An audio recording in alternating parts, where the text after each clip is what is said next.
Hello, how to complete Form 1065 U.S. Return of Partnership Income for a portfolio income type of business. So Form 1065 is for LLC or partnership. But if your business is a portfolio income or you have investment property type of business, how do you complete your Form 1065? And this example is going to be very specific to portfolio income or investment property that is not generating revenue. So when you have an investment that is a property with the intention of turning it into a rental property, but you are not there yet, it's not generating revenue, there are a lot of expenses that you might incur to maintain the property that are not deductible. So in that example, or in that instance, how do you complete Form 1065 for your LLC? So on line A, you will put the principal business activity. So in this example, we put portfolio income. And we have line B is not, you can put something there if you want, but line C will have the business code. We'll talk about that shortly. So you'll put the name of your business down under name of partnership. You'll put the street name, the city and zip code. You'll put the business identification number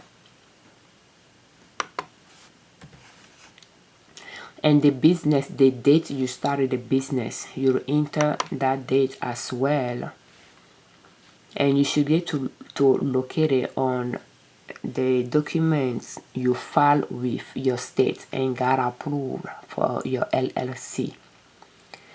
And the section F, we will come to that later. So how do you find the business code? If you have not used it yet, you'll go on publication instructions for Form 1065 IRS Form 1065, and at the end of the publication you look for your business activity.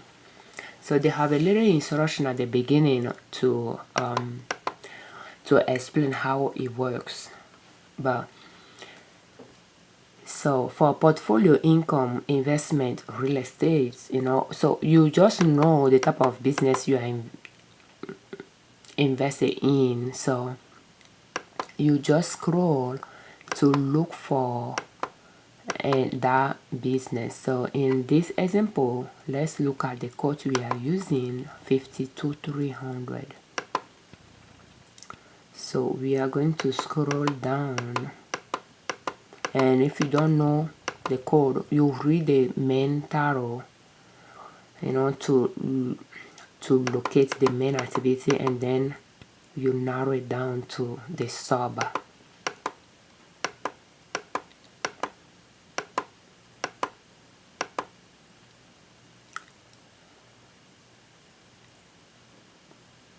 So we are using 52300,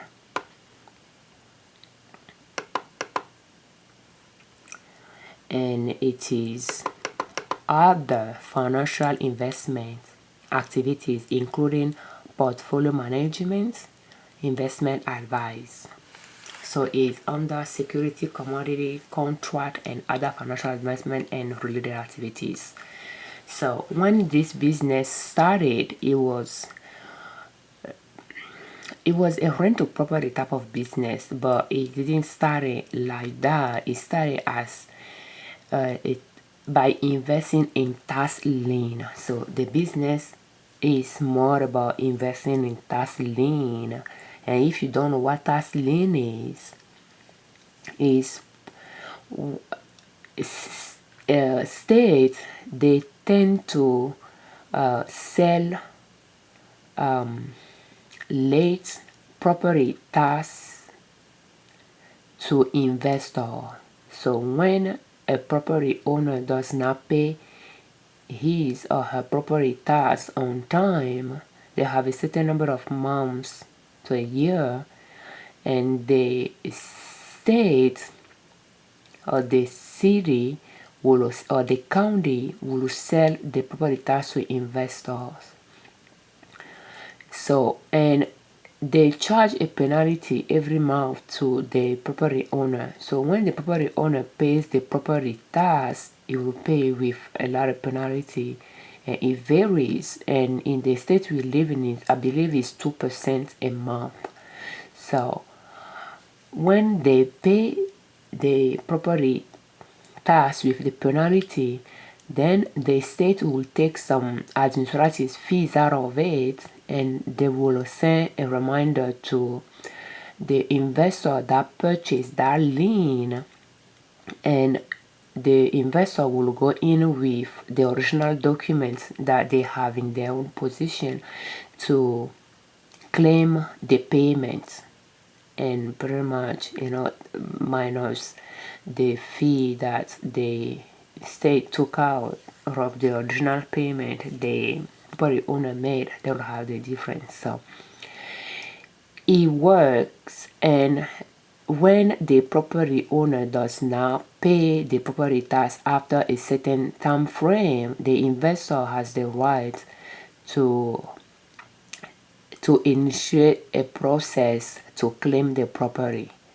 And when the investor does not do it within a certain time frame, they will lose the property and they will lose the investment as well.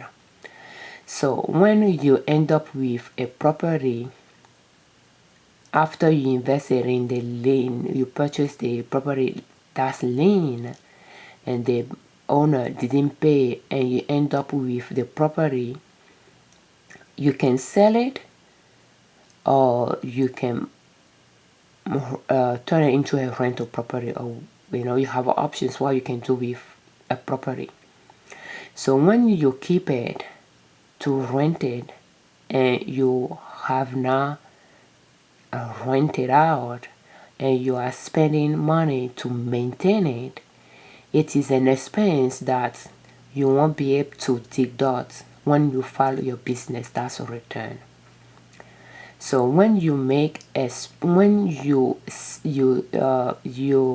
incur costs to improve the property, it will go into the value of the property. Those are now expense to deduct. They will go into the value of the property at the time of renting it out. When you are sitting down to calculate the depreciation on the property, you will take that value into consideration. But when you are maintaining the property, those expenses are not improving the property. Those are not deductible expenses. And when you have expenses related to the business itself, those are deductible expenses. So now that we understand a little bit about the example used in this business model, that's the business code use, you'll go down. So you can when you start out, you can leave section F, total assets, alone for now. So the line G, if that's your first time, you check the first time, or you just read through it to check what is applied to your business. Line H is about the accounting method you are using, whether it's cash or accrual. And line I will tell you how many partners are investing in the business. So if that's just you, that's 1. If that's 5 people, then that's 5 Schedule K-1 you will complete. So the number of partners equal number of Schedule K-1 to complete. Section J, we'll leave that alone, because depending on the level of your business, if you're a small business under a certain dollar amount, you may not be required to complete M3, Schedule M3. But you can leave it alone and you'll find out more when you complete Schedule B at the bottom. Schedule line K. So if you have multiple business activities under one umbrella, under one LLC, you wanted to group them or aggregate them, then you read the instructions and you select what you want to select. So now that I explained a little bit the model used in this example, when you have a portfolio income, you are now going to complete page 1 with your expenses. You'll go straight to Schedule K with those numbers. But before you do that, if you want IRS to discuss your business with somebody, you can check yes. Otherwise, you can check no. If you are completing the tax return for your own business, please leave paid prepare use only alone. In this example, is one of our businesses completing the tax return for another one of our businesses. So, because we will charge that business for the tax return, then we completed the paid prepare use only section. But if you are completing the tax return for your business, you are not getting paid to complete the tax return, leave paid prepare use only blank. If you are a tax preparer and you are getting paid to prepare the tax return, then you add your preparer's name. You'll sign it when you print it out, you'll date it, and you'll add your P10, your firm name, your firm's address, your firm's EIN number, and your phone number. And if you are completing the business, the tax return for yourself, when you print it out, you will sign it and you will date it. If you are a tax preparer filing it for clients, when you print it out, they will sign it and they will date it as well. So now we will go to Schedule B. Schedule B will ask you questions and you will check yes or no. So the first question is you need to describe your entity, and that's an LLC, so Domestic Limited Liability Company. Checkbox C will be checked, but then you can read through it and a lot of them will be no. There is something I like to point out is, did any individual or estate own directly or indirectly an interest of 50% or more in the profit, loss, or capital of this business? If that's yes, Schedule B1 needs to be completed. So if that's just you, so that means that's 100%. If that's two people and you are 50-50, then Schedule B1 is required. In this case, since we have 5 people in it, if we assume they are equal, they have equal partnership, 20% each, so no one is 50%, therefore Schedule B1 is not required. But in your case, if Schedule B1 is required, you'll find it on irs.gov, but we tend to have under free downloads at ninasop.com, our blog, we tend to have links for IRS publications so that it can take you straight to the publication or the form you need. But form schedule 10, B1 form 1065. How do you complete Schedule B1 form 1065? So you leave part 1 alone and you go to part 2, individual or estate owing 50% or more. So pretty much what it is asking you is your name or the partner's name, partners that own 50% or more in the business, their social security number, the country of their citizenship, and their ownership percentage, and that's all you need to add to part 2. And that's a form that will be added to your tax return when you are mailing it. So you'll need to add Schedule B1 if you complete it. So, and then you just read everything, and most of them will be no, just make sure you check what is applied. And we go to question 4. Does the partnership satisfy all 4 of the following conditions? The partnership total receipts, is they less than $250,000? Is the total assets less than $1 million? Schedule K-1 will be filed on time and given to partners. The partnership is not filing or is not required to file Schedule M3. So if yes for all of those, then you are now required to complete Schedule L at the end of the form, and Schedule M1 and Schedule M2. So that Schedule M is just the balance sheet. Schedule M1 and Schedule M2. So you are now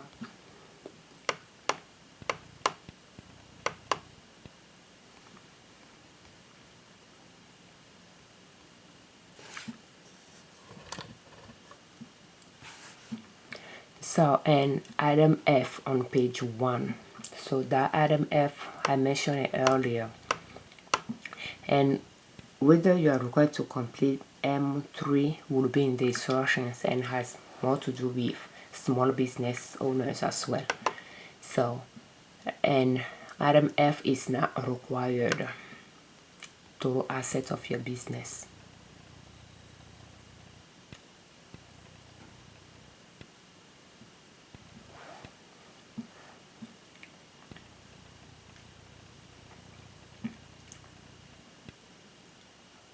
So you'll check yes, and you just, and then item L on schedule K1. So schedule K1, item L is not required. Partnership capital account analysis.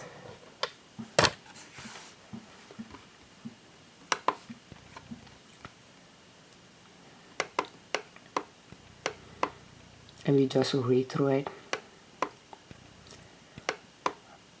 And I believe there will be another question about 1099, if 1099 is required, and if it's required, it's a file on time. So those are questions you'll answer. But then line 29, is the partnership electing out of the centralized partnership area regime? No. So if no, then you'll need to add your name, your address, your phone number, and then you'll go to Schedule K. So Schedule K is where your numbers will go. But again, for the business model that I describe, most of your expenses are not going to be deductible. If you have interest, you have interest income, it'll go on line 5.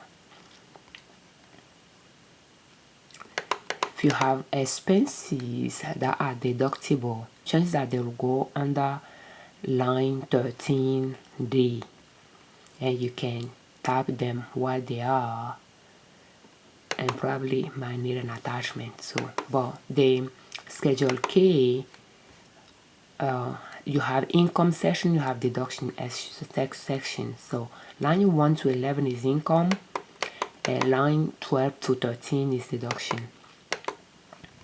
So expenses will go on line 13D, and then they will go on Schedule K 13 as well, but with box L. So you'll read whatever the expense is, you'll read the publication, the instructions for Form 1065 and instruction for Schedule K-1 as well, to see how you'll code your expense. And I'm not going to go through all of the subsection of Schedule K. The next section I'll talk about will be 18C, non-deductible expenses. Chances are a lot of your deductions will be non-deductible. So they'll go on line 18C. And on Schedule K1, they'll go on line 18 with code C as well.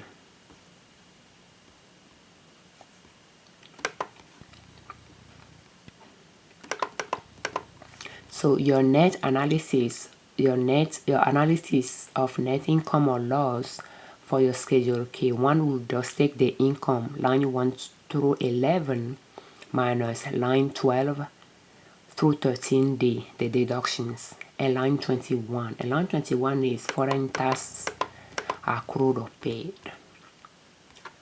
So that will give you total income minus deductions. Deductible expenses will give you, your net income or loss, and in our case is negative 16. And line 2 is asking to classify that income or loss. So LLC, they are limited partners, and based on the instructions, they want portfolio income to be put under active. So let's go a little bit up.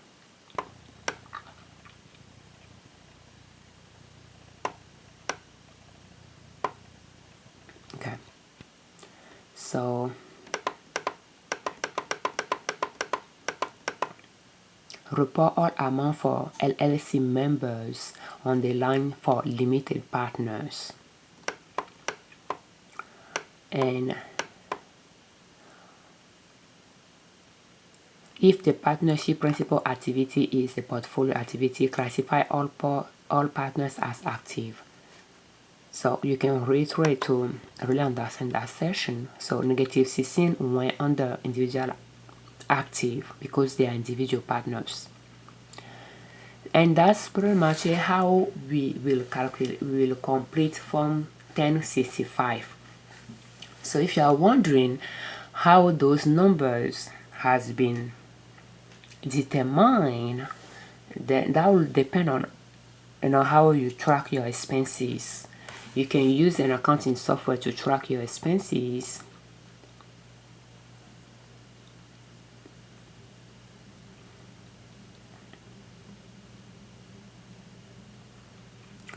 But you can use a spreadsheet as well. So we just have an example here. And when we have a budget spreadsheet, business budget spreadsheet for 1065 or LLC businesses at liberdownload.com. If you don't have your own spreadsheet, you could purchase it there. But pretty much the way it works is you enter your expenses, but if you know that that's an expense you are not going to be able to deduct, you could tag those expenses as non-deductible, and then the one that you know you will deduct, you can tag it as deductible. So when you are sorting out your expenses, you'll be able to, we have tabbed to track it by month, and we have tabbed to track it by, whether it's deductible or non-deductible. So it allows you to know what you are going to be able to deduct and what you are not going to be able to deduct. So the total is 16 for deductible expenses and 1887 for non-deductible. So that's where the 16 came from, and that's where the 1887 came from as well.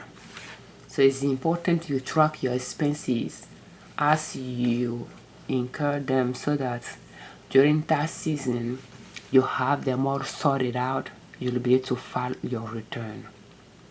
So now that we are done with Form 1065, you will complete Schedule K-1 for Form 1065. So if you have 5 partners, that means you will complete 5 Schedule K-1. In this example, we are assuming all of them are 20%. So the one that are managing the business, you select LLC member manager for them, and the partners that are now managing it can just be other LLC. So you'll pay attention to that when you are checking. You can complete Schedule K-1 and save it for the things that will be common for the partners, and then you go through, you make copies for the number of times you'll complete it, and then you add the things that will be different from one partner to the other. It might be an easy way to complete it. So when you are completing your form, you'll add the business information, where you are going to mail your Form 1065, and that will be found on your 1065 instructions. Let me make this a little bit smaller.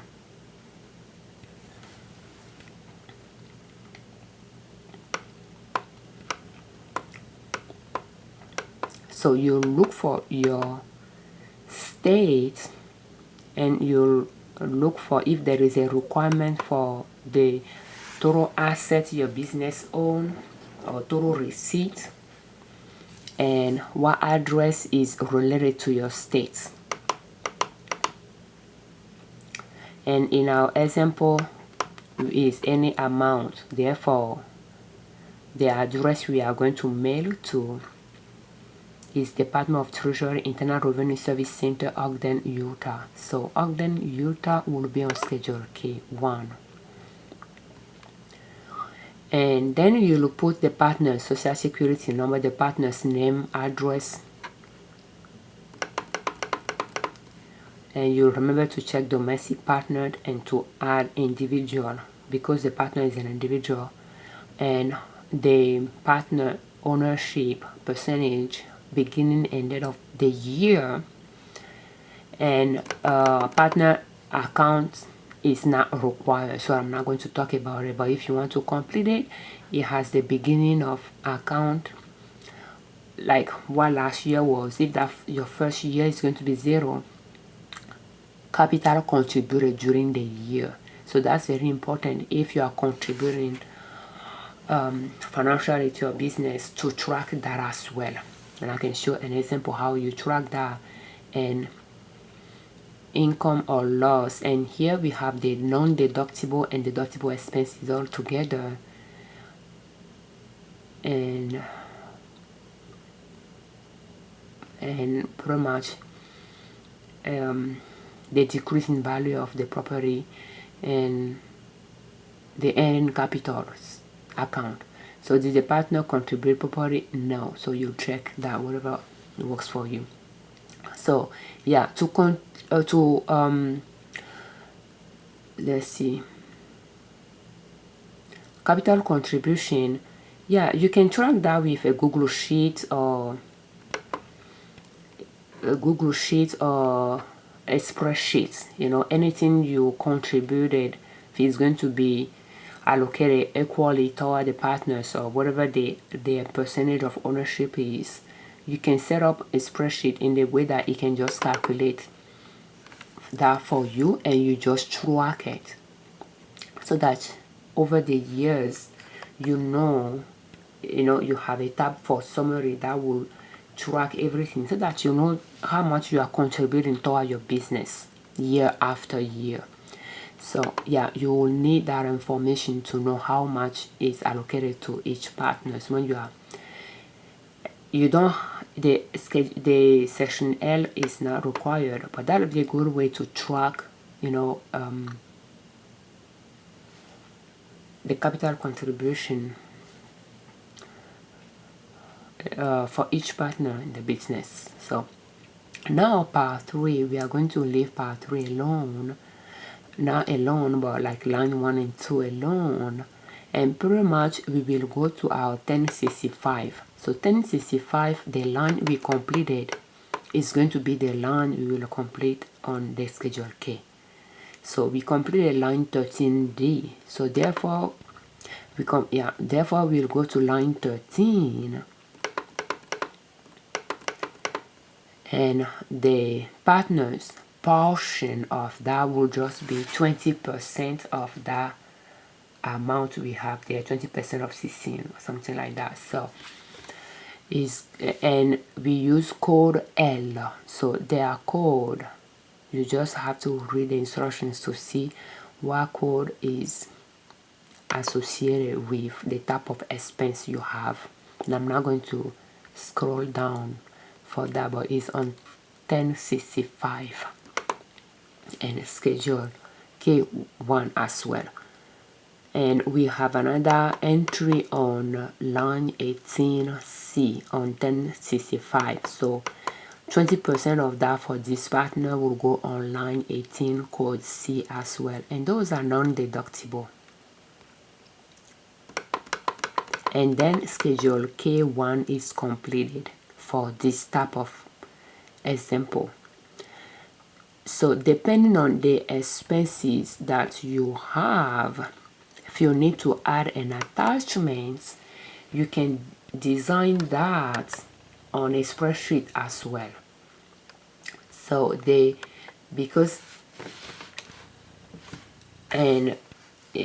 you need to add an attachment, in this scenario we may not need any, but if you have multiple costs that went to line 13D, for instance, you might need to add an attachment to to list all the different costs that you added under that line. And for the non-deductible expenses, you could have a list of them as well. It's up to you. And if you design it well, we just take one, everything will easily flow to your partner's tab at the percentage that you're supposed to calculate them. So it's just going to be 20% of the fee of the expense that will be added to the partner's session. And those numbers are what you will use to complete the Schedule K-1. And when you are done completing the form, you print it out, you sign it, and you mail it to the right address that you have found on the form 1065 that corresponds to your state. And there is a way to organize your forms, and you'll read about it in the instructions for form 1065 as well. How to organize the form.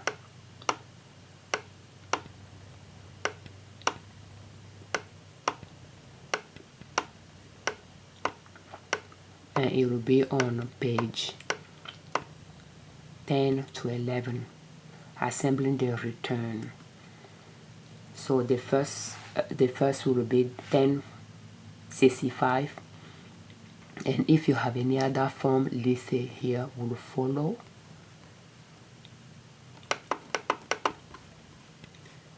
And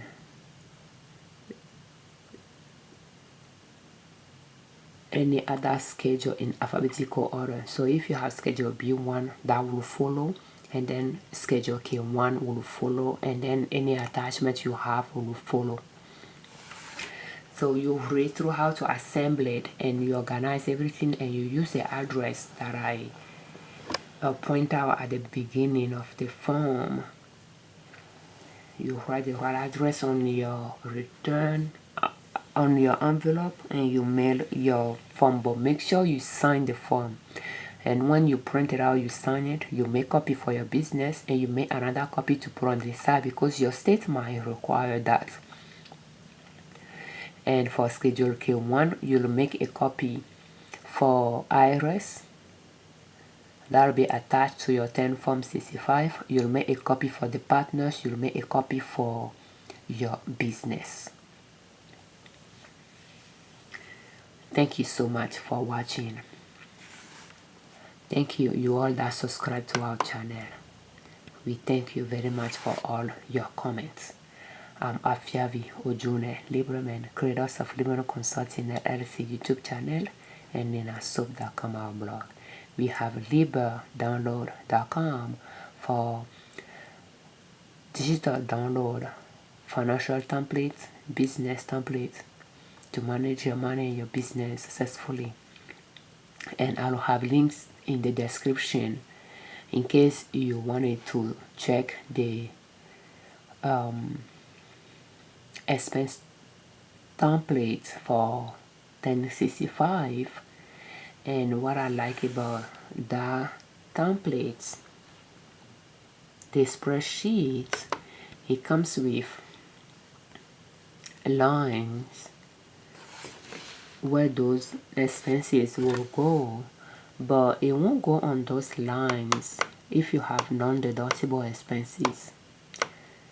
So non-deductible expenses, what will go on line 20, page 1, will go on Schedule K, line 13 instead. So those lines may not really be useful for you if you are not a trade, and you have portfolio income with deductible and non-deductible expenses.